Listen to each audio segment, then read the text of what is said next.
नमस्कार। सर्वप्रथम मैं यहाँ उपस्थित समस्त गुरुजनों को मैं अपना आभार जनाती हूँ। কালকে যে 7 থেকে 800 স্টুডেন্ট আহত হয়েছে, আপনার কি মনে হয় সমন্বয়ের অভাবে আপনারা 200 জন আহত হয়েছে বলে পাবলিশ করছেন? না, 200 জন তো বলেনি। কয়জন বলছেন? বলছে যে শতাধিক আহত হয়েছে। আহত হয়েছে 500, 600, 700, আপনি বললেন শতাধিক। এদিকে কোটা আন্দোলন নিয়ে এবার মুখ খুললেন ওপার বাংলার মিমি চক্রবর্তী।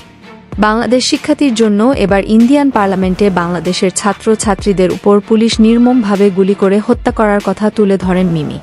মিমি বলেন, আমরা চাই আমাদের পার্শ্ববর্তী দেশ বাংলাদেশের ছাত্রদের পাশে এই সময় কলকাতার প্রেসিডেন্টদের এগিয়ে আসার দরকার। আন্দোলনকারীদের উপর নির্বিচারে গুলি চালানোর অভিযোগ তো ছিলই, এবার নিরীহ মানুষের খাবার কেড়ে খাওয়ার অভিযোগ উঠল হাসিনা পুলিশের বিরুদ্ধে। এবং সবাই এক হয়ে যুদ্ধে নেমে পড়ো, বাংলাদেশ আবারও স্বাধীন করো।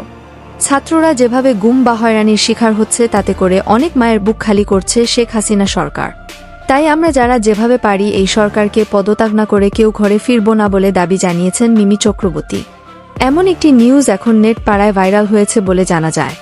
তো প্রাণপ্রিয় ভিউয়ার্স, গোপন সূত্রে জানা যায় মিমির এই ভিডিওটি অনেক আগের একটি ভিডিও ফুটেজ, কিন্তু বর্তমান সেটা এডিট করে কোটা আন্দোলনের ইস্যুতে কাজে গালিয়েছে কিছু ইউটিউব চ্যানেল। খুব সুন্দরভাবে এডিট করে এই ভিডিও ফুটেজটি অনলাইনে ছেড়ে দেওয়া হয়েছে বলে ধারণা করা যাচ্ছে।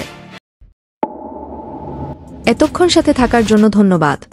নতুন নতুন আপডেট খবর পেতে চ্যানেলটি সাবস্ক্রাইব করে পাশেই থাকবেন।